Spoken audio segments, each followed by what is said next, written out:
Hello everyone, আমি প্রিয়াঙ্কা। সকলে কেমন আছো? আমার আরো একটি ভিডিওতে তোমাদের স্বাগত জানাই। আজ তৈরি করছি 1 পাউন্ডের চকলেট কেক। ব্রেডটিকে আমি 4টি লেয়ারে কাট করেছি। সাধারণত 3টি লেয়ারেই কাটি প্রতিদিন, কিন্তু আজ যেহেতু ব্রেডটা একটু বড় হয়েছে সেই কারণে 4টি লেয়ার করেছি। যেই ক্রিম দিয়ে কেকটিকে ফ্রস্টিং করব সেটির মধ্যে কিছুটা চকলেট মেল্ট করে দিয়েছি যাতে করে ক্রিমের টেস্ট আরো এনহ্যান্স হয়। কেকটি ফ্রস্টিং করার সময় এর মধ্যে প্রচুর চকো চিপস দিয়েছি, আর বাচ্চারা কিন্তু এই চকলেট ফ্লেভারের কেক খেতে খুব বেশি ভালোবাসে। কেকটিকে ভালোভাবে ফ্রস্টিং করে ফ্রিজে রেখেছি 2 ঘন্টার মতো, যাতে কেকটি ভালোভাবে সেট হয়ে যায়।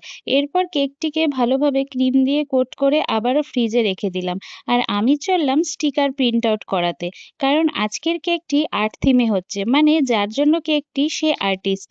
স্টিকারগুলো কেকে লাগালে যেমন সুন্দর লাগে, ঠিক এটা এক এক করে কেটে কেকের মধ্যে লাগাতেও ঠিক ততটাই সময় লাগে। কেকটিতে আমি কোনো রকম কালার ইউজ করিনি, কারণ সাদার মধ্যে আর্ট থিম করলে বেশ সুন্দর লাগে, আর প্রতিটি কালার দিয়েই তো কেকটি কালারফুল লাগবে।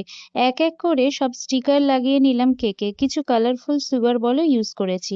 এরপর দেখছি কেকটি বেশ ফাঁকা ফাঁকা লাগছে, তাই 1M নজল দিয়ে কেকটির ওপরে আর নিচে বর্ডার করে দিয়েছি। এতে কেকটিকেও বেশ ভরা ভরা লাগছে। এই কেকটিকে প্যাকিং করে আবারও রেখে দিলাম ফ্রিজে। এরপর যার কেক তাকেই দিয়ে দিলাম।